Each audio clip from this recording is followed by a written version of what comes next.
Hi, and welcome to 2-Minute Tips for Autism. We have an amazing guest today. I'm super excited. Vicki Clarke, thank you so much for being here. My pleasure. Well, our question today is, my child repeats everything but doesn't grasp the meaning. What can I do to help my child at home? Well, I think a lot of times our kids have echolalia, which means they repeat what they hear.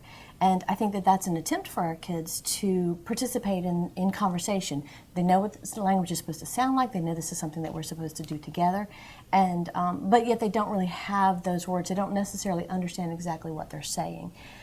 So the way that we look at language is we want to make language not just an auditory thing, something that they hear, and are able to speak, but we also give them a way to look at language visually. So I use a lot of visual cues with kids. I try to take language and make it more visual for them. So you may have things like picture cards to help them be more specific in their language.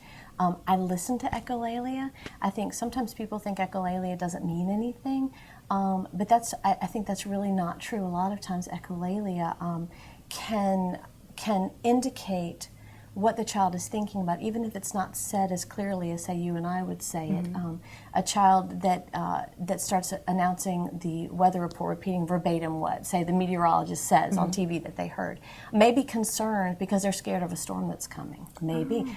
Sometimes there's meaning. Thinking outside the box. I think so. I think, really watching and listening to what our kids are saying, and then also watching their bodies too and giving them the words. So if you can watch a child's body and understand, as a parent, I think you know what your child is thinking a lot of times.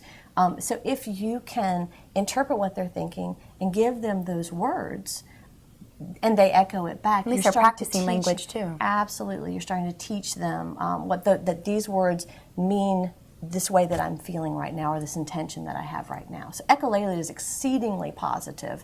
When I have a child who is echoing me, I know that is a child who's going to be speaking to communicate ultimately. So that's not a bad thing then. It is a very, very, very positive thing. Okay. I'm more concerned, of course, if I have a child who's not speaking at all, for sure. And then at that moment, use picture cards. Absolutely. To at least try to get them to understand. So you're setting them up for success, not failure. Absolutely. Wonderful. Thank you so much. Sure. And thank you guys for watching 2-Minute Tips for Autism. Until next time. Bye.